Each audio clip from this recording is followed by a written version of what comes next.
Strange things begin to happen when a group of friends gather for a dinner party on an evening when a comet is passing overhead. We watch the mind-bender Coherence. You're going to Camp Blood, ain't you?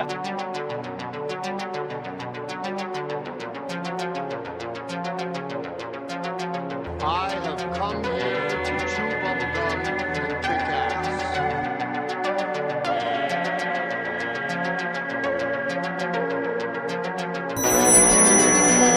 Never come back again. All out of bubblegum.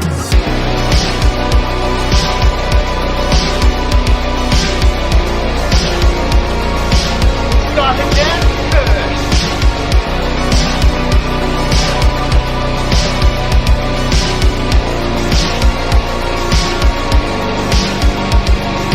Wasted call. It's coming from inside the house. Alright, welcome to another episode of Slashers and Screamers, and of course we are a slasher sports production. I'm one of your many hosts, Billy Graves, and before we get kicked off, let me go ahead and introduce my co-host. You know, I like to kick off these shows with a joke, so without further ado, here is the Memphis Maniac Rick. What's going on, Ricky? Here. Don't start your shit, Rick. Don't start your shit, alright? We're off and running. Oh, man. Yeah, I know. So how you been this week? Pretty good. Just dreading Monday. Well, that's just in a few hours. What have you bought over the last couple days? Anything worth looking at, reading? Yes, I bought a British magazine called Total Film Magazine, and it has a whole exclusive story about Halloween Kills and then the legacy of John Carpenter. So it's pretty awesome. It's like a 170-page magazine from England. So 170-page magazine. Doesn't that technically make it a book? I guess. I mean, yeah. And then I bought a book, too, as well. It's called A Head Full of Ghosts. I can't remember the author's name, but... Say A Head Full of Goats? A Head Full of Ghosts. That's what I said, goats. Plural. Yeah, like with horn. Head full of no, goats. No, ghosts. Ghosts. Okay, that ghosts. makes more sense. That makes much more The sense. Headless Goatman. Shh, you haven't been introduced yet. But yeah, I'm looking forward to reading it. I've heard really good things about it. So. Well, I'm looking forward to you also reading it, James. Rick. Fuck. Okay, well, I was worried I wouldn't make it through tonight's episode. Hell, I was worried he wasn't going to make it tonight. But due to a hole in the prosecution's case, here is the Godfather of Droll James. What's going on, JB? Not much. Sitting here wondering about the Headless Goatman. Riveting commentary. What you been doing all week, James? I haven't seen you in a coon's age. Well, I ain't done a whole lot. It ain't much, but it's honest work. Well, you love her for her warm personality, and if you look up the word warm, it means not so hot. She's final girl, Casey. Hi, Billy. Greetings. How's your week been? Would have been better if Florida beat Alabama. You know what? Okay, full disclosure. I saw your tweet on the Twitter machine. My tweet that said, I fucking hate Alabama. I fucking hate Alabama. And for whatever reason, my mind went straight to politics. And I thought, God, they've passed a law against the gays. Nope, what have they done now? Like, what has Alabama done now? And then I thought, wait a minute. No, this is one of those weird things that it doesn't seem like Casey would be into that she is into. You are into the college sports ball. That's true. I like football. Man, just to get it all out there, we may as well just, because we do have a crossover of listeners here. We have a lot of sports fans who listen to the show, and we're appreciative of it. And, of course, I had some fans in the horror genre listen to the baseball podcast. But let's go ahead and get this out in the open. It's NFL season. I need to know who your favorite teams are. Casey, start with you. The Packers. And okay, Rick, your turn. It's been I'm just kidding, Rick. Hang on. Let's get this out of Casey real quick. Who did you say? The Packers, and I think we're going to have a hard time this year. Yeah, well, yeah, defense is looking a little bit rough. We're not going to get into the weeds or anything on the stats, but we do have a few people who thankfully listen to the show who are from Wisconsin because they're Brewers fans who just clinched the playoffs. Good for So them. yeah, great for them, right? First year with Yeah. Nashville, so happy. Or first year back with. Oh, that's right. Yeah, Pickle Rick. Who is yours? Who is your favorite NFL team? Because I don't want to hear you shit at the end of the year. Well, oh, that's my team. They just won the Super Bowl. It's been they were used to be Houston Oilers, Tennessee Oilers, now the Tennessee Titans since we became a team in Tennessee. James, Rick, they've been the Tennessee Titans for like 10 decades now. Nobody even remembers that they were the Oilers. You don't have to preface it. Hey, it's this expansion.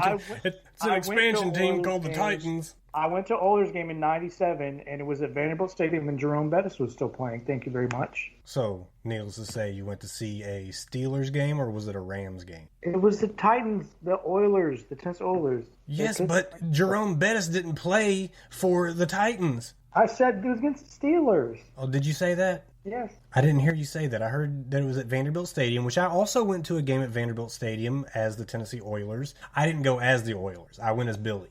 They were still the Tennessee Oilers for that season. They had old Air McNair and Eddie George, but they were the Tennessee Oilers. Yeah, R.I.P. But they played the Chicago Bears, and I think the Bears won by a field. But on to you, Jables. Who's your favorite NFL team? You know who my team is, Bill? I do. I don't even want you to say it. Tampa Bay Buccaneers. Yeah. Oh, God. Yeah. And I can attest that James has been a... What are you doing? Shaking your Centrum Silver bottle? Probably. I can attest that James has been a Tampa Bay Buccaneers fan for a very long time. For the years that the Washington Redskins would beat them, or they would beat the Redskins. Whatever.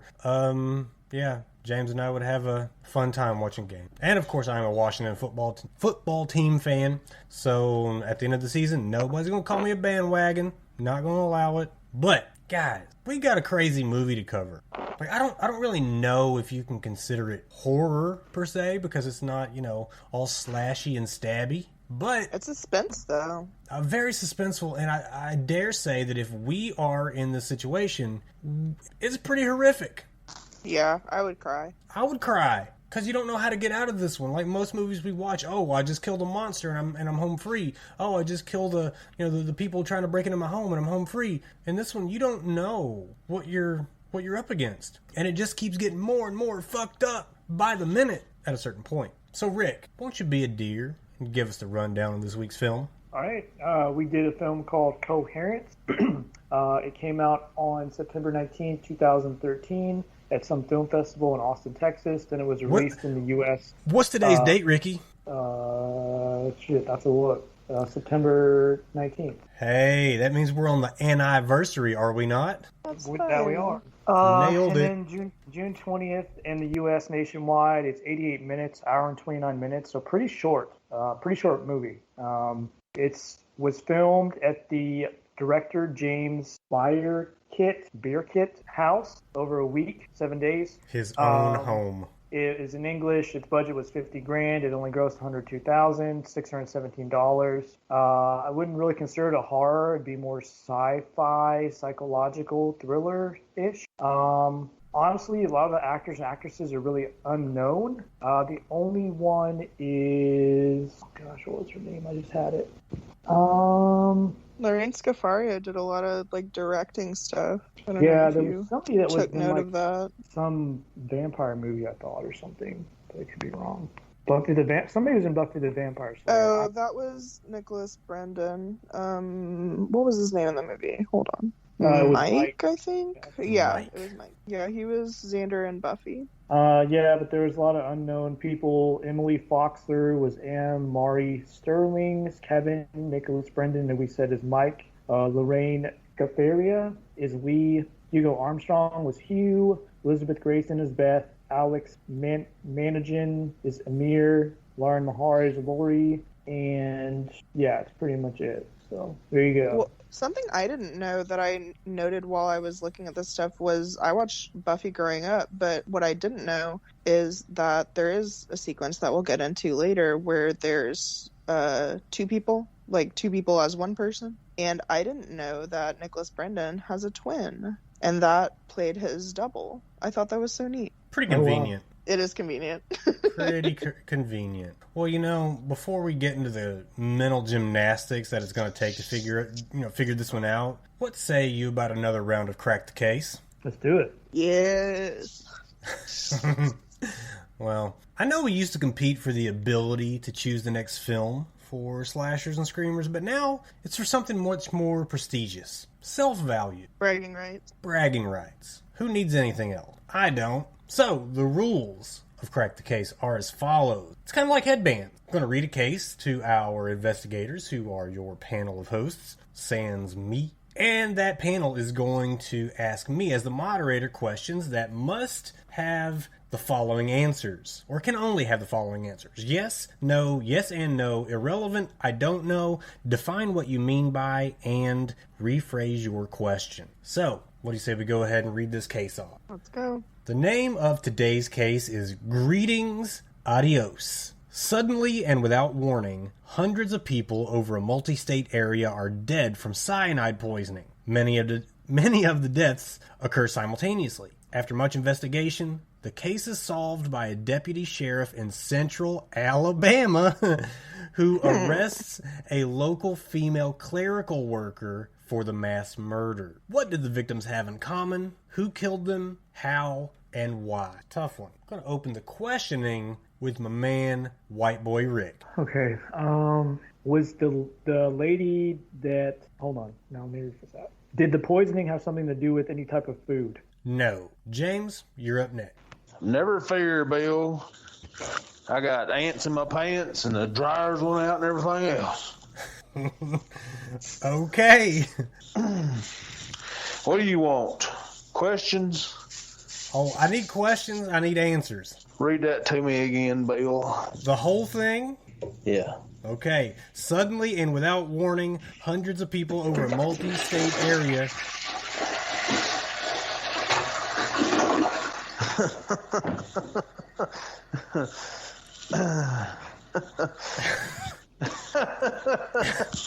So what I think about this podcast.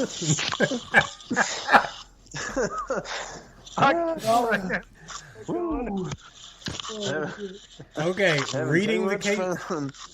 Yeah, I ain't never had too much fun, James. Okay, go ahead and swallow those Tide Pods. You ready? Somebody died and I gotta solve the case. That's right, I'm going to read you the case right now. Suddenly and without warning, hundreds of people over a multi-state area are dead from cyanide poisoning. Many of the deaths occur simultaneously. After much investigation, the case is solved by a deputy sheriff in central Alabama who arrests a local female clerical worker for the mass murders. What did the victims have in common? Who killed them? How and why? Did they all drink out of the same water bucket, Bill? No. All right. Casey? Did it have to do with their mail? Yes. Mm-hmm. Interesting. It is interesting. Rick? I thought so. Did the victims Very interesting. Did the victims know each other? Yes. James? Was there... Where did that clerical worker work at? At the bank. I can't answer that question, James. Rephrase your question. Did the clerical worker work at the post office? I don't know. Well, you don't know. It means that it doesn't specify where this person worked in the story. Okay. What else does I don't know mean, James? Casey, your question. I'm trying to think of something because I know I can't solve, and I'm not trying to necessarily solve it yet, but I feel like I'm going to ask a question that's going to push it off pretty quickly, and I don't want to necessarily do that. Well, do remember, guys, that there are 4 parts of this question, so if you give me the how... That's true. Yeah, so what did the victims have in common? Who killed them? How and why? Did they all lick envelopes that were poisoned? They did. Okay, cool. So that's one thing down. That's all. Ricky, back to you. I'm so confused right now. I don't think it could be any more straightforward. At least what we know. Did the clerical worker... No, let me rephrase that. Did the clerical person work in the same place where the poisoning happened? Did the clerical worker work in the same place. Where she worked, was it in the same state or wherever it happened? It's multiple states. Oh, it's multiple. Okay, anyway, all right, never mind. So what's your question, Rick? I haven't answered any yet.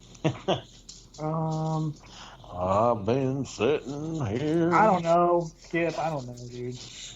Don't skip, Rick. Don't listen. Do not relinquish the game to these two assholes. You're on the right track. Were all the employees sent a letter?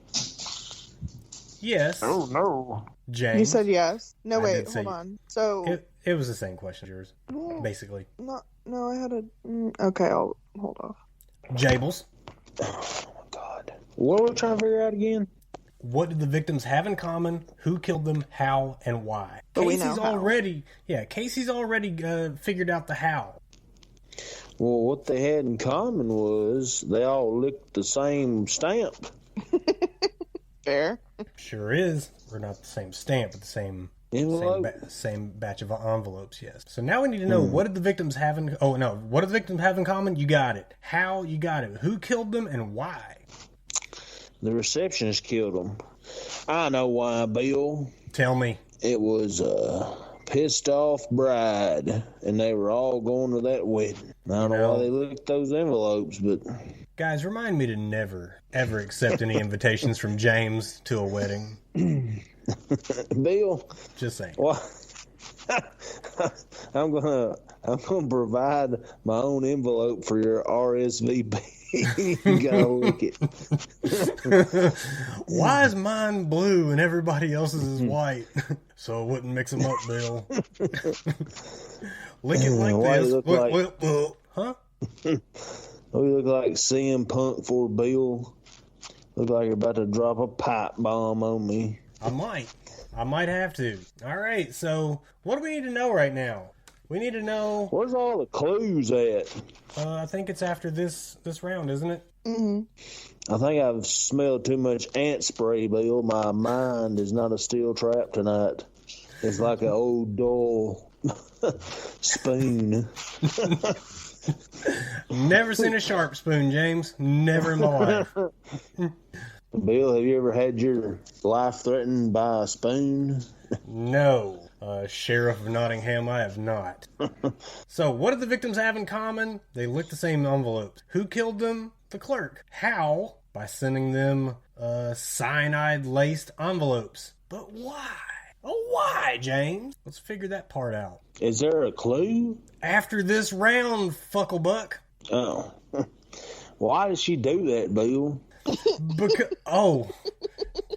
try to pull the old Cincinnati shuffle on me, huh? I gotta know why she wanted to do something like that. Well, then we'll go to Casey and let her ask the question. Casey, use your question. Yeah, it is. Felt real good about that cyanide thing. This is the part that I don't really have good guidance on, I feel.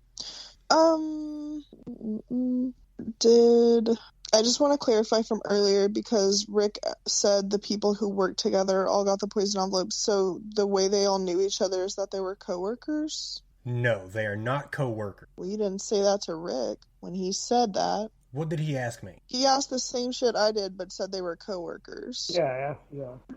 You didn't say shit. Well, hang on. No, we're mixed up on something, because I never said that they were co-workers. That's why I was asked. Rick said that. I was asked, did they know each other? And well, he might have referred to them as co-workers, but his question did not specify whether they were not co-workers. You asked if they knew each other, and I said yes. And he asked me a question about something, but it wasn't if they're co-workers. He said the coworkers all like the same envelope, and you didn't say no, they're not coworkers. Yes and no. Okay, well, I said, first of all, that's not even a prominent part of the issue here. Well, I'm trying to figure out why she would kill this group of people and what they have in common beyond that. So that was why I asked. You understand?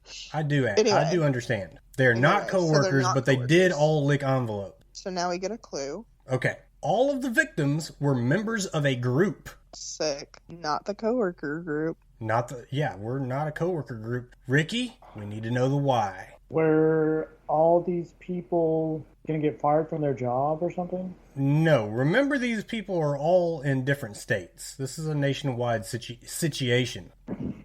I don't know. JB?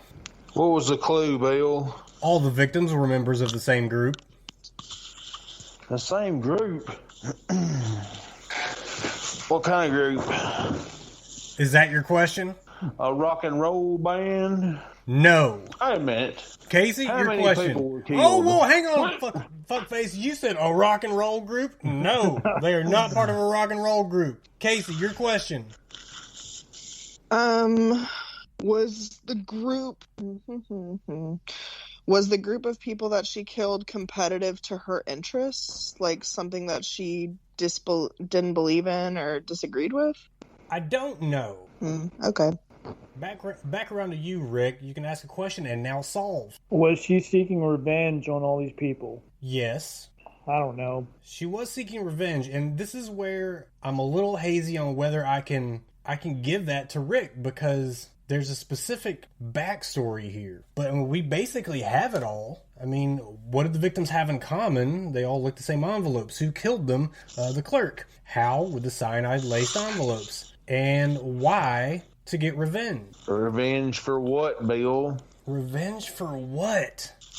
Well, it's the why, though, and the backstory. You know what? Fuck it. Yeah, I'm giving it to Rick. Investigators must discover that the murderer was a disgruntled member of a televangelist church who worked at their headquarters. She sent out invitations to church members and dusted the gummed edge of the RSVP return envelopes with cyanide. Rick, you're a goddamn regular Columbo, and I applaud you.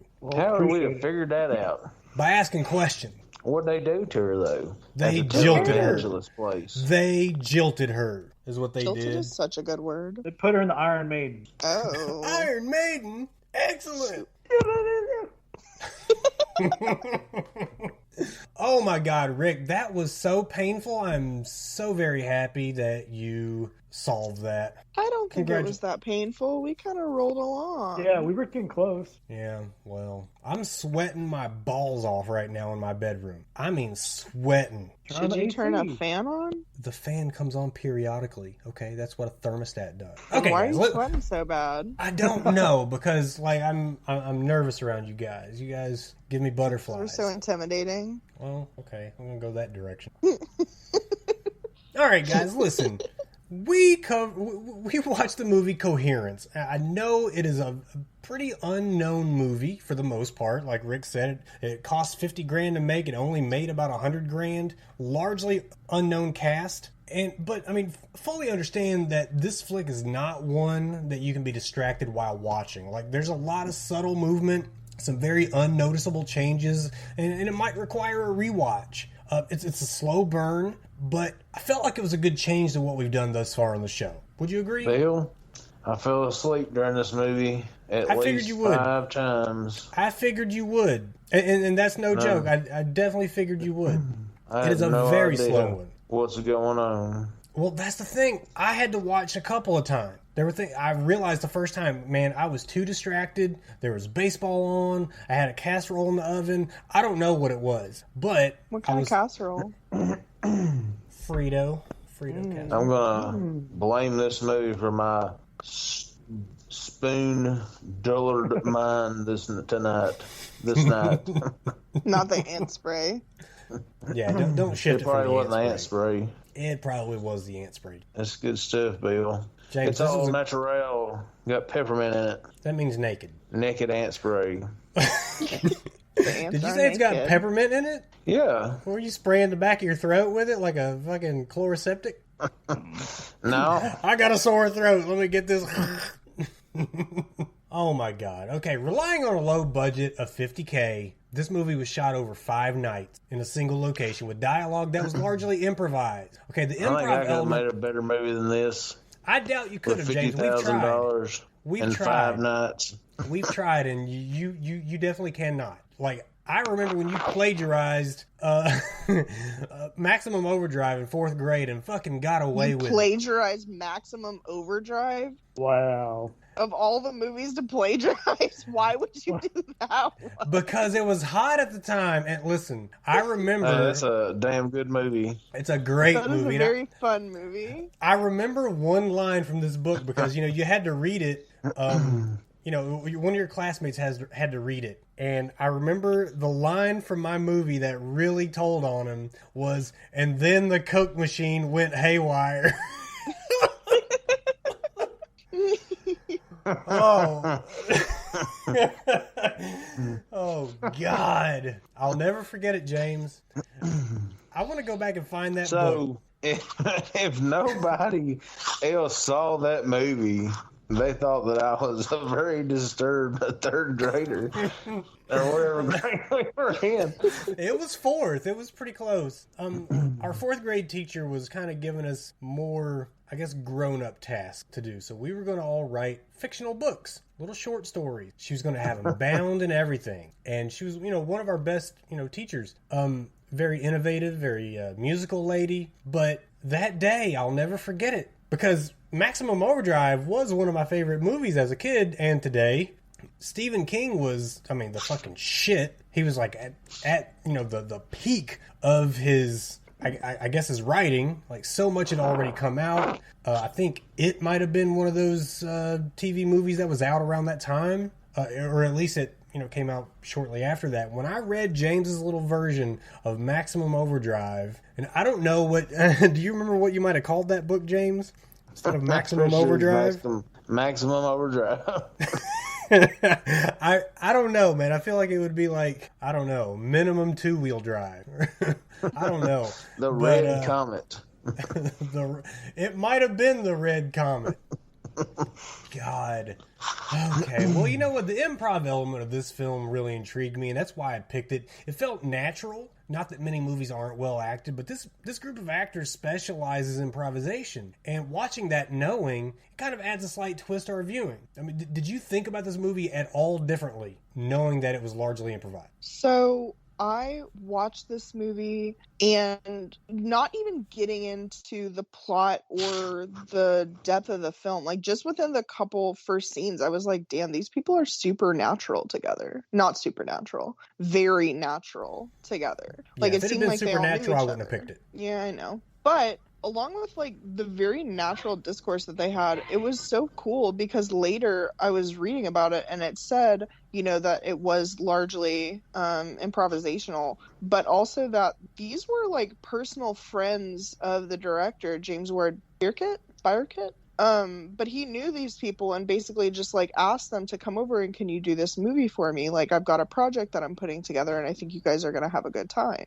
So they didn't all know each other, but they all knew him. And he said that they acted really well together and that for the improv, they would basically get directions, like a little envelope with their motives.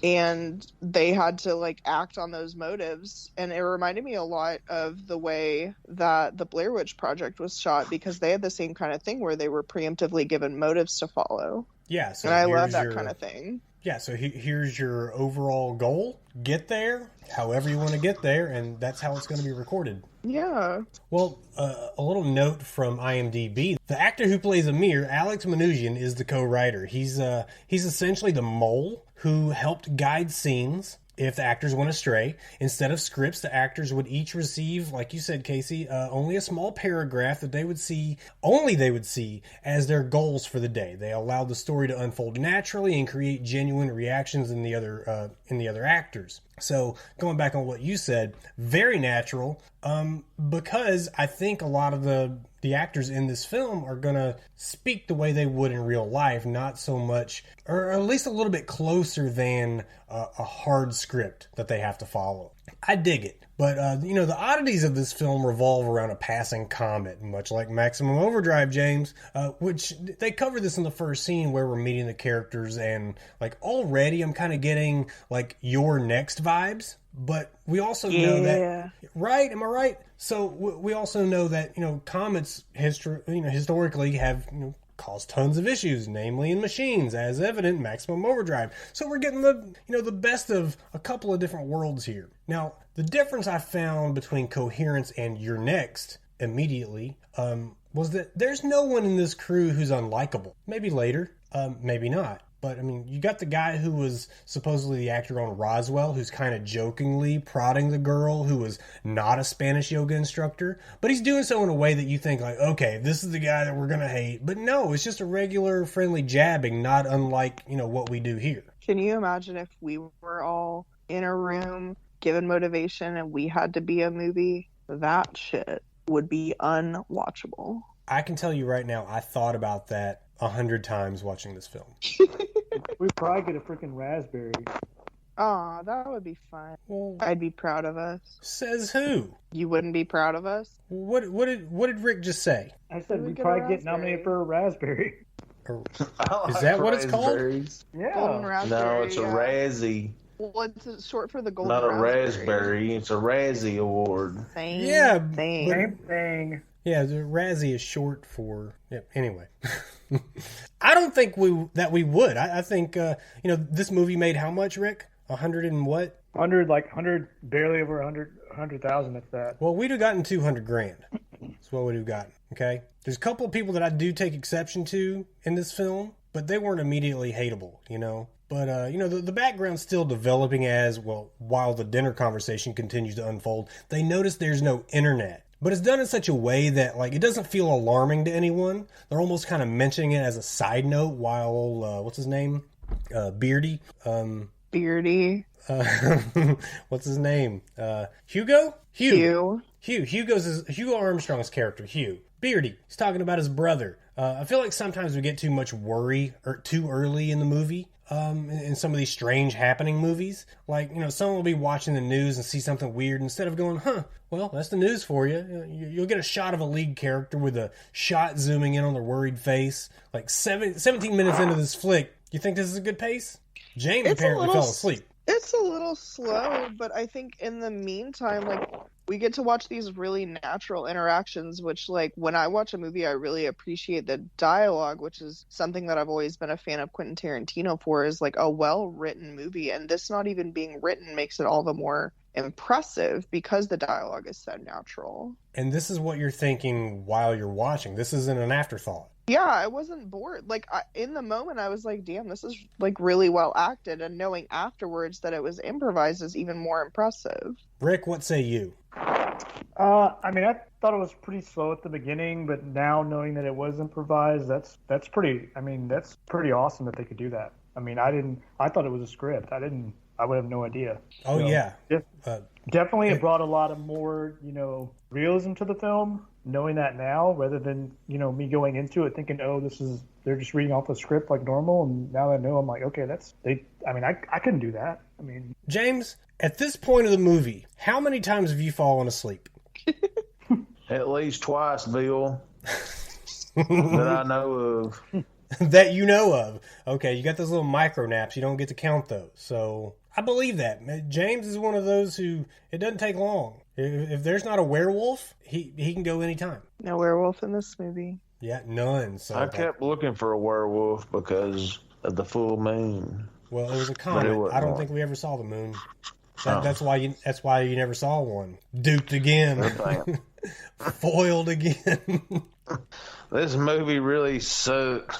Listen, it's not long after this that the power suddenly goes out, and I don't know about you, but this is when the movie really grabbed my attention. Like, this wouldn't normally be a big deal because power goes out all the time. Well, not James's power. He's got those football kids he coaches in the youth football league out back shoveling coal, so he's not losing anything. But the odd thing here, there's one single home about 2 blocks down the road that appears to not have lost power. And, like, while the rest of the entire street, maybe even the neighborhood, is down.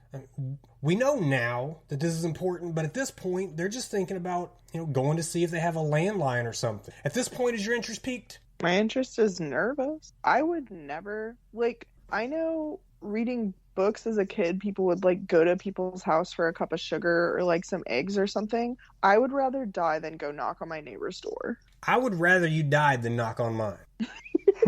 That's fair. I would never do that to you. Thank you so much. Anytime. You're not getting any of my eggs. You're not getting any of my sugar, okay? You're not getting one goddamn cup of flour out of my cupboard. I don't even I'd have be a at your cupboard. house for Frito casserole, apparently. Listen, a lot of people call that something different. I think we called it Frito casserole in elementary school, and that's what I always called it. Pretty sure some people call it chili pie. Some people Frito pie. Rick, what do you call it? You're from Memphis. Y'all probably made some shit up. I would call it just Frito pie growing up, yeah. You lying son of a bitch. You're just going with the flow. You've never had Frito casserole. I don't think I have.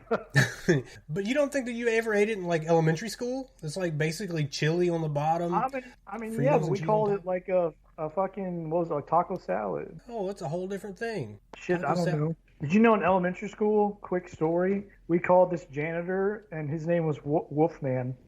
I like him already. No, it's his nickname. It's because he looked like Benicio del Toro? I don't know, dude, but we always call him Wolfman. It was pretty funny. Anyway, back to the subject. And he just answered to it? Did he look like the Wolfman? I don't know. What if he didn't? Was he Wolfman Jack on the radio? Listen, I think by the time Rick was in elementary school, Wolfman Jack was dead. Oh, it's a Wolfman Jack. Well, listen, overhead, while and I got outside, a big thing of Frito pie to eat. The crew sees the comet overhead. Very cool shot that the filmmakers never reveal how it was shot other than to say that it was just a practical effect. But Beardy makes mention that he was told, and this is where I was confused, like he was told by his brother that if anything strange happens during a comet passing by, they should just stay inside. But Beardy can't do that. He's going to go check the house with the lights on to see what's up. And we all know rule number 1, don't split up. But he's got a mirror with him, though. So things should be fine, right? Is this the time that they allegedly don't split up, but they say, we're not splitting up, we're just separating? Or was that the one later? I don't know, but I remember that. Yeah, and I kind of like, okay, if you're going to go out of your way to say we're not doing this, but we're doing this, which is the same thing, a synonym of that word, then I'm thinking to myself, like, okay, what do they mean? And the only thing I could really assume was, yeah, we're not going to send any individuals off from the, from the crowd, from the crew. We're going to go in clusters or groups. So I guess 2 would be a cluster if you're talking about like 8 people. I don't know, but it doesn't excuse the poorly, the poorly used explanation of what they are and aren't doing. A cluster's at least 3, Bill. Any goo-goo cluster I've ever ate, it's been 3 clusters of pecans. That's the definition. You know what I just took away from this? The fact that you said pecans and not pecans. I'm so proud of you. I've never been more proud of you, James. Pecans is how you say it. I say pecans and always have and always will. How do you say it? Pecan. It's pecans. A pecan is a can of fucking pea. A pecan. It's pecan. I can put up another poll. By the way, the results of last week's poll is that more people shower at night. Yeah, Rick. That wasn't based on scientific data. I'm pretty sure polls are science. Yeah. Yeah, but probably like... Isn't it applied science? About pecans. Yeah. Pecans. Yeah. Pecans. Let's find out. Yeah, we need to know. Pecan. Pecans. Hell, Bill, you probably say tomato. There's only one way to say tomato. There's eating their pecans, showering in the morning. It's not pecan at all. I eat my pecans when I shower at 6 a.m. I soak my pecans at 6 a.m. the same time I take my shower. Yeah, I like to soak my pecans in the bathtub while I'm bathing. Some of y'all say pecan. What the fuck? Well, what do you call those cookies? They're not pecan sandies. They're I don't pecan say sandies. Pecan sandies? No, I Pecan do not. sandies. They're pecan. So Poll was up on the Final Girl Casey Twitter. Both of you with your That's an stupid underrated faces. sourdough cookie, Bill. It's pronounced sourdough. That's an underrated cookie, Bill. A pecan sandy. It is. It's underrated how you say it, too. But what I didn't like was how Beardy's significant other was so adamant about his going to the neighbor's house was crazy or insane. Like, why? That's exactly what someone would do. It's not abnormal. It's too early in the day to be worrying about this. Like, nothing crazy has happened other than a power outage minus one house. I felt like this was selling the fact that this is a real ordeal, but way too early. Who from our group would be the first one to want to stray from the group? James. Tell me I'm wrong. Not me. I I will not tell you that you're wrong. Why's it gotta be me? Because that's some shit you would do. You'd be like, let's go figure it out. I'm going to go hunt them down. Why are you changing your accent when you speak like James? I was trying to change. Rick, you're from Tennessee also. You don't sound like Jerry Seinfeld. I don't, because people from Memphis don't sound like country like this. You don't sound like Larry the Cable Guy, but definitely like a Bill Engvall type. Yeah, people have asked me if I'm from like the Midwest or like Iowa all the time, and I'm like, no. And they're like, where are you from? I'm like, Tennessee, and they're like, you don't sound like it. And I'm like, are we supposed to sound all country? Well, yeah. I feel like most people at least have a little bit. Yeah. You don't, Casey, at all. All right, cool. Okay, let Casey go up to Wisconsin and and they'll be like, hey, Casey, where have you been? Oh, I've been down in Tennessee. Yeah, I can tell. You never know, man. I was in San Diego for how long, James? 4 years? And Probably. yeah, maybe a little less. I come back home to Tennessee, and one guy that we went to school with, his name is Wes, he says, hey, where have you been? I said, San Diego. He's like, yeah, I can tell. Like, I lost some of my hillbilly DNA. You didn't lose it. You just lent it out. Bill, I went to Indiana for a little while, and I come back the same person. Yeah, but it did a number on you, James. These colors don't run, Bill. Yeah, I told that teacher lady, all only colors I need are the red, white, and blue. Well, listen, you know what? Luckily, there's a comet expert at the dinner party giving some history on comet-caused events with a couple of people. Talking about me. Oh, no, definitely not all you. About them comments, Bill. Yeah. There's a comet in the sky. But her story had something about some people dying in Siberia, and I ask myself, if we're at a dinner party and we're faced with a strange happening such as this, what skills or strengths do you possess that keeps us alive? Casey, sarcasm goes a long way. I was about to say my winning personality. Yes. Thank you. Rick, you're like 4'11", so you could fit into things that we need to be like sneaking into, like, you know, air vents or something. This is true. Being skinny has been influential throughout my life so far. Yes, absolutely. James, you're the muscle. Like, you get down to that 3-point stance. Bill, I can skin a buck and run a trout line, and a country boy can survive. Pretty sure it's trot line. Yeah, I think you... That's what I said, Bill. Is that what you said? Okay. Yeah. Remember that time we went... Catfish all day long, too. From dusk till dawn, maybe? From dusk till dawn, Bill. You're a hell of a man, James. You are a mass of humanity. I'm glad you're on my side. In the next scene, where... I ain't caught dead at no comments dinner party, neither. Beardy and Amir come back into the house. Like, this is where business picks up, I think. Beardy's got a wound on his head, and he's being all coy. But the wound on his head it's not even the weird part. Like, Amir's brought some kind of lockbox with him, which Beardy's perplexed and angry about Amir bringing the box. I don't know, like, what's up with that. But Amir says he saw Beardy put the box down, but Beardy says he's never seen that box. Now, unpacking that, there's a million questions to be asked, right? We're out there. Right. I saw him pick this up, and then he put it down, so I grabbed it and brought it. And I say, I never picked that up. Then who the fuck did you see pick it up? Right. Shit gets weirder and weirder by the scene. Shit's wild. Like, the box is like one of those time capsules that you bury when you graduate high school. You got some random items, some pictures of the party guests. Emily Baldoni, or Emily, call her M. She said that she didn't know that she was the lead of this film until the time that it's shown that she figures out what the numbers mean. That's a little bit later. What? But she had no idea that she was even the lead of this film. That's how natural and improv this thing was going to be. Love it. Crazy. Yeah. But you know who's getting on my nerves? That fucking Beardy. The beardy dude. Yeah, people are asking him questions. He's turning his He back. won't say nothing, and they're like, "Hey, you need to tell us." And he didn't say. He's like, "Oh, my little wound on my face." I'm like, "Dude, why'd you change your accent when you talk about him?" Beardy? His name is Beardy. Or It's in is the this it's in the a credits. made-up name? Oh. What do you think, James? yeah." But that pissed me off because they want to know what he saw. He doesn't want to tell. I don't really know, Bill. Well, you know what?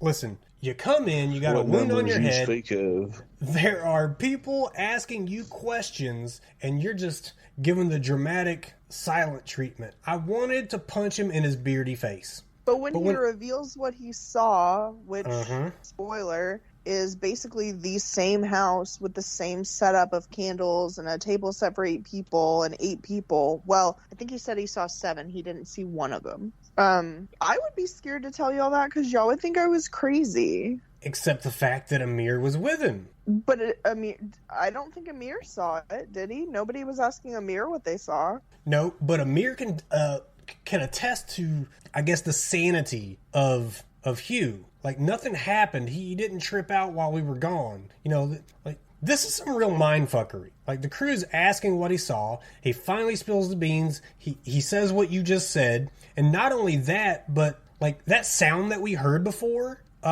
like some kind of banging, they're asking him if he came and fucked with the side door, right? Like if he knocked on it or something. To which Amir says, no, he went to the side door at the other house. This scene got my gears turning in my head, like, big time. Yes. It is such a puzzle to try to put together, and at this point, you've only got, like, a table full of pieces and nowhere to put them. Okay, one thing I don't understand is the fading out in the parts where it wouldn't really fade out, but it would just cut to another scene. There'd be a delay. Is that done intentional, or was that just the director wanted to do that? Either that or they ran out of tape. Annoying. Okay, it was kind of annoying. Well, it was random, like random times, right? It felt like almost the scene wasn't really over. There was no dissolve into another scene. It was just an abrupt cut, and then now we're talking about, you know, Siberia. But that happens multiple times, and I did read something about that on IMDb, and I want to say it was something along the lines of wanting it to be, I guess, I don't want to say random, but maybe random is the right word. Like unexpected, I guess. Mm-hmm. Keeps you on edge. Like you don't have time to, like, you know, temper down a little bit. You, like, it cuts, you're at a height maybe. But, you know, the big question I have now, at this point anyway, is the note. It's not really a question, it's just like, God damn, what's going on? Like, Beardy says he's going to go back to the house and leave a note as he's writing it. Like, someone sees another man outside. Like, obviously unable to make out who he is. But when they open the door, he's already gone. But he's left a note that reads exactly like Beardy's note. I'm completely invested in this now. Like, I've got to know. The notes both read identically. I don't mean to freak you guys out, but we just wanted to borrow your phone for 5 minutes. Something like that. Exactly the thing Beardy and company were about to ask of the neighbors who had light. And keep in mind, there's light at this house now too. Like they fired up the generator. So if you're really thinking that letter's there, they've got light, well, the other people have their letter, they've got light. Or at least that's when they went down to see what was going on. Man, this movie has got my head in so many knots. And like as they're all going through the pictures they found in the box, like Amir notes that the picture was taken like that night because his shirt was new, and Amir's pic is taken right in front of a piece of home decor that's in that dining room. And Annie notes that the number on the back of her pic is her handwriting. So of all the things that are just looking crazy and fucked up at this point, where are you mentally at this point in the movie? Mind blown. Yeah, I was mind blown and like confused. Freaking out a little bit. I'm pretty sure I was asleep because I don't remember any of this. James, the only thing I can tell you to do is rewatch this movie and start at 17 minutes in. You start at that 17-minute point when they're outside with their glow sticks looking up at the comet. They had glow sticks? No, James, they did not have glow sticks. I want that to be a surprise for you. Man, they had glow sticks. They had fucking glow sticks like they were going to a Darude concert. 2 different color I saw glow sticks. somebody had a different color glow stick.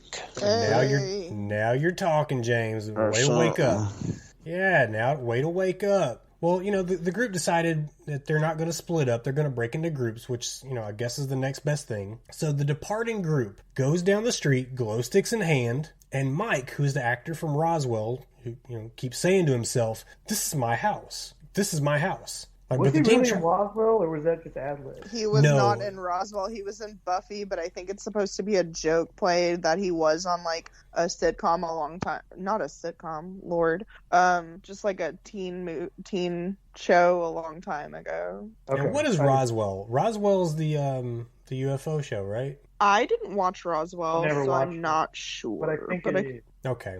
Well, everybody tries to assure him that, like, this is not his house. They just, you know, we just left your house. And, of course, they turn around, to leave. And the absolute freakiest thing happens at this point when the group is mere feet away from a similar group. 2 men, 2 women, hidden by shadow, who are also carrying glow sticks, but a different color, James. Guys, I could not look away at this point. That scene was heightened tension to the nth degree. That shit was freaky as hell. I remember when I saw them and it hit me, oh, they have different glow sticks and that's them. I was scared that they were going to attack them. And I think that's what they thought too. Yeah, I was feeling some Us vibes. Very much so, yeah. I know this movie came out first, but watching it the whole time when it was talking about, like, the dual bodies or whatever, I was like, oh shit, this is like Us. It is. And yeah, you're right. Us came out much later, but that's all I could think about when I saw, there was a scene where in Us, the family is out on the, the driveway. Yes. And they're all looking into the home. And this is just that same kind of standoff. But this time, the crew that they ran into runs away. But the crew makes it back to the original house. And something curious is mentioned when they talk about an area darker than the rest of the street. Like an area darker than the rest of the dark, I guess. But Amir and Beardy say they went through it and they're fine. So I guess nothing's wrong, right? Who knows? But who has any idea how to wrap their heads around the quantum coherence and decoherence situation? Let me take a crack at it, Bill. You texted me about this and said, I've been watching this movie and they're talking about quantum physics. I said, yeah? Tell me more. So, James, tell me more. The only thing I know about quantum physics is you don't fuck with it. Or you'll end up like, what's his name in Quantum Leap? Oh, boy. Going through time, just trying to get back to your situation. And you got a hologram that carries a Game Boy. Situation. Oh, man. You remember that movie, Bill? Quantum Leap? With old Scott Bakula? Oh, yeah. Quantum Leap was must-watch TV. It might have been the greatest show that was on TV at the time. Also, the quarterback from Necessary Roughness. Very good, James. Paul Blake. Hit him in the numbers. Paul Blake. Well, James, since... He could definitely throw that pigskin, Bill. Since you wanted to take a crack at... He will not touch you, Mr. Blake. God damn it, James. So basically, since you wanted to take a crack at quantum physics and not quantum coherence and decoherence, Beardy brings it up. He brings up these two terms as a state of two realities either crossing paths or staying decoherent. So, I'm no genius, okay? I really am not, even though I sound like one on a weekly basis. Excuse me? Nothing. I think they may be using these terms incorrectly. Leonardo DiCaprio touch on this in his movie Deception. You got to keep a mouse in your pocket at all times. He might have, but I never saw Inception. A mouse? What? Deception. Are you talking about that mindfuck movie where it was a dream within a dream within a dream? Oh, Inception. Inception. Correct. Insertion. I never saw Insertion, which was the X-rated knockoff. But like I said, I'm no genius, but I think they use these terms incorrectly. I think it's coherence that keeps them separate and decoherence that causes them to cross. Because if something's coherent, that means it's in working order. Decoherent means that it's out of whack. I'm just thinking out loud, but this movie mindfucked me to the point where I didn't know what the meaning of the word "the" was. So I could be wrong. Please, somebody correct me if you must. Just watching this movie, and I don't know if you guys watch Community, but they talk a lot about like timelines and stuff, and at one point they discuss the darkest timeline. And with these people like moving in and out of the home, and they talk about when they walk to the other house or when they've kind of taken any sort of journey, that they pass through a place, in their words, much darker than anything else. Yeah. And as we go on, it seems that, because multiple characters leave the house, some multiple times. And some none. Some none. So it seems that when they walk through, and this is M's theory, that when they walk through this part that's darker than anything else, it's possible that they're going through, she says, like what does she say, like a roulette wheel, where any version of them could come out the other side, like endless possibilities kind of thing. And It laughingly reminded me of Community in the Darkest Timeline, but just watching all these people go through these changes, and sometimes they come out and they act a little bit different or have different motivations than they had before, and the note thing really freaked me out. But watching these interactions and how they continue to ongo and what we learn is so freaky and so fun.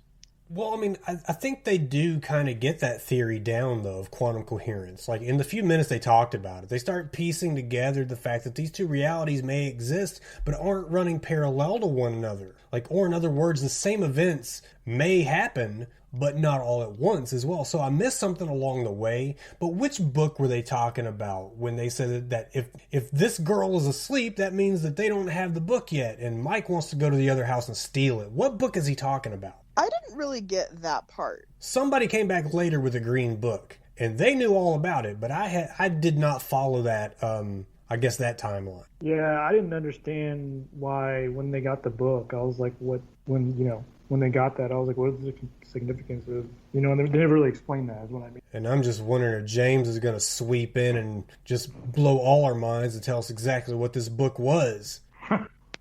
That book, Bill, was the book of Mice and Men.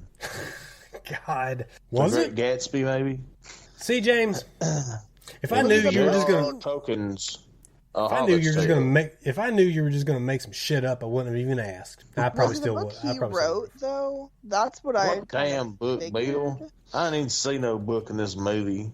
I remember some damn glow sticks and somebody talking about quantum physics, and then I don't know what the hell happened. And then you, much like Tommy Lee Jones at the end of No Country for Old Men, you just woke up. I just woke up. Well, Mike's got a crazy plan to blackmail himself. Thanks for coming. All right. And that alone sent me into a whole spiral of thoughts. Like, what kind of interaction would that be? Like, but has Mike gone literally, Mike was gone literally no time. Okay, he claims to have been gone for like 45 minutes. He was going to steal the book by breaking a window, and then he was going to stick around to see the reaction, but he freaked and came back. What doesn't jive is that he believes he was gone 45 minutes, whereas he was told that he was gone 5 or 10 minutes tops. So there's a lot of things to unpack here. Mike's whole demeanor has changed. Like, when he left, he was fidgety. When he came back, he was as cool as the other side of the pillow. So what do we make of Mike's situation? He's gone, and he's come back, and something's changed. So has he met the same, I don't want to call it a fate because it's not necessarily over for him. He's not dead, but has he done the same thing here? And, like, he left Mike number 1 and comes back as Mike number 2? Seems like it. Drugs, Bill. That's also possible because he's kind of a jacked up guy. But yeah, Casey, you're right. He's on the juice, Bill? They're all on the juice. Okay. But, Casey, you're right. I mean, it's very possible that he left and went through the dark area because, I think you have to go through the dark area to get to that other house. So, in my mind, that's not the same Mike. But shit's getting super, just uber fucked at this point as M goes to her car, puts on a ring that Kevin gifted her, which is, her, I guess, new, I wouldn't say new, but they're not married yet. She puts on a ring that Kevin gifted her at the fair. Nothing abnormal, right? Well, Kevin knocks on the window, and they talk about the ring for a sec, but when M asks if everything was okay with Hugh's car, which Kevin was supposed to be checking on, Kevin gives her this long blank stare. I couldn't tell, was it because he's been caught and it's not really the Kevin that she knows? Or is it because he's also equally as confused? Because I don't think that there is a bad version of any of these people. I think there's just a spectrum of different individuals here that when they pass through that dark area, that dark space, any one of them can emerge. So that long blank stare, almost as if he's frozen and she's talking to another Kevin. Eerie, creepy feeling. Yeah, I don't know. Maybe he was a different Kevin. I don't. At that point, I was just I don't know. I was thinking, this is such a mind fuck. Everything's on the table right now. Everything is on the table, and Kevin had left the house, right? Yeah. Prior to then. Well, if he's outside there, he must have left. Who knows? When he himself left, our original Kevin. But, we cut back to the house, and shortly after, the crew sees someone coming to the door, and they're losing their shit. But hey, turns out to be Hugh and Amir. Yay, right? Except no. Hugh and Amir are recounting the same story from before when Hugh, Beardy, bumps his head, sees the same setup at the other house, but they notice the bandage on Hugh's head is not the one that they used to patch him up. In other words, the Hugh and Amir that were in this house after they initially came back, when Beardy, aka Hugh, wasn't answering anybody's questions, well, that was another Amir and Hugh. Am I right? I think so. I think every time they leave, they come back different, don't you? I think so. I mean, it has to be. And when Beardy came back and wasn't answering anybody's questions, it's because he was feeling the effects of walking into a new house and things like something is amiss. And not only that, they're saying that the letter, apparently there's a third Beardy who left, was only one of many, because first Beardy, who ended up being in house number 2, because we just said that he left and a different one came back, he said he never got out with the other letter. So how many of these same people are out there walking around? It makes you wonder. Endless, right? Like an infinite number of realities. Well, they do the math at one point and it's some insanely high number. And that's probably not even all the math. That was in the neighborhood of, there were probably variables that they counted that they knew for sure, but there's probably 100 other variables that they absolutely don't know. Well, and we keep seeing more and more reactions of how the characters feel that things should happen. Like some of them are, the ones that are just trying to stay put and not really make any kind of scuffle about it. But then Mike is fully ready to go kill other versions of himself. Oh, yeah, and blackmail himself and do anything else that needs to be done. Well, those boxes that are floating around, like with the random items. Well, the original house had one the whole time, hidden under a bunch of junk, I think they said. So now they need to mark this house somehow so they know which house is like the OG crib, right? Yep.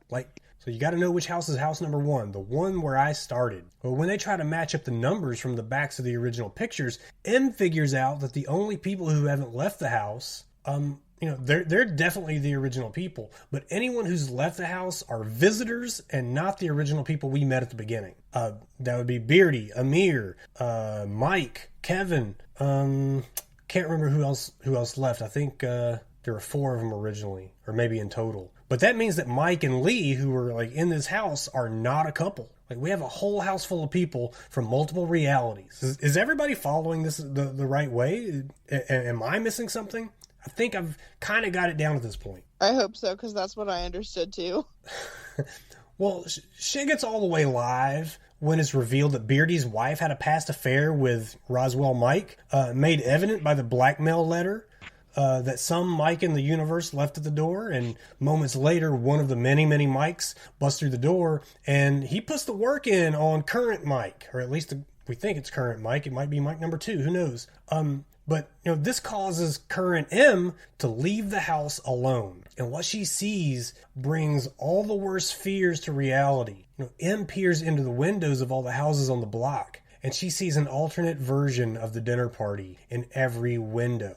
Some very nice, laughs and drinks, some very dark, with the likes of Mike and Kevin tied to chairs with their mouths gagged. What do you think? What do you make of M's stroll through the neighborhood? I mean, I think she's seeing that, hey, there are all these alternate universes, realities, whatever you want to call it, and I'm not crazy, but then maybe she still is questioning that what she sees is real. Yeah, and it's not only the fact that it's crazy, but it's every house on the block. So we were thinking at the beginning that the house with the light was, where it all ended.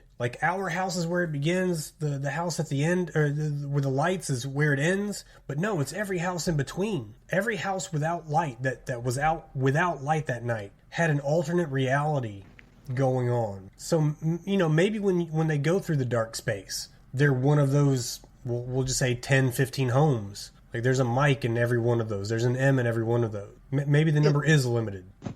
Gets even more wild when she breaks into one of the houses that's calm and peaceful. Absolutely. And it's a really dark scene where, she finds herself going through her car, right? She finds herself going through her car, meaning that here's M, and she is seeing another M go through M's car. It's a repeat of the scene, where she's putting on the ring, that that Kevin gave her at the fair. But this time, M attacks herself. I couldn't really tell what she did, but she basically, knocked her unconscious.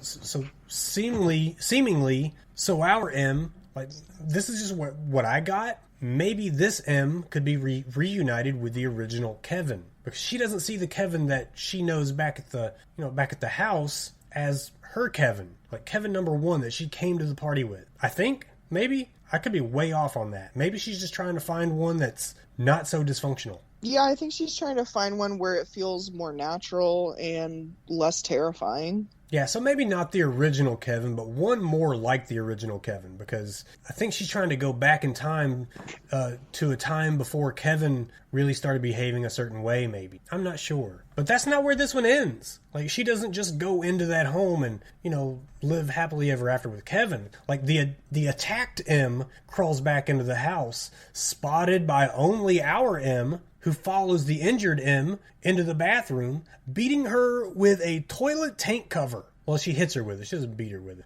Hits her once. But she hides her in the bathtub, and then walks back to the living room and passes out, only to wake up the next morning with everyone acting like nothing has happened, except for one problem. But I understand something. When she hit her with the toilet thing and she passed out in the bathtub, why did she take that ring off her finger again? What is the significance of that? That's a good one. I really don't know. There's just so many variables in this algebraic equation that I guess that's a blind spot for me. I don't know exactly what that was doing. Anybody else got a clue? No, not really. Well, she had something in mind, and it's not anything that I'm privy to. James, I know you know. Just don't want to tell us. Spoils of war, Bill. Spoils of war. Yeah. I'll go with that. But, there is one problem. She wakes up the next morning and everything's all great. You got Beardy's lady getting out of the shower. You got somebody making breakfast. Everybody's hanging out. But outside with Kevin, he hands her the ring from the fair again, which she's already wearing one. So, we've got a little bit more duplicity there. But when Kevin's phone rings, he says, "It's you." And he answers. He turns his head to look at M, suspicious, and then roll credits. So maybe this thing isn't over with the comet. Maybe the comet left a permanent mark, permanent change to these people's lives. It seems like it. Very freaky. Yeah.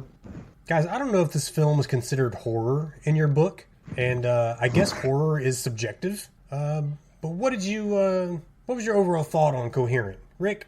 I was pretty surprised by it. I thought, at the beginning I was like, man, this is really slow. This isn't going to go anywhere. And then you're right, about that 18th minute mark, I was like, damn, okay. I'm actually really interested in this. I would say it's probably more thriller, sci-fi, even drama in a way. But I thought it was, pretty good, honestly. Yeah, I think there are horror elements to this, where I guess you wouldn't find it in the horror section of Blockbuster Video back in the day. But I guess being that horror is subjective, whatever you find horrific makes it horror. And if being in this situation, I would find it pretty horrific. Casey, what say you on Coherent? I would watch this as a mini-series. I was kind of surprised when it ended so quickly, and I think it was a good ending where it left off, but I could watch several more hours of this movie.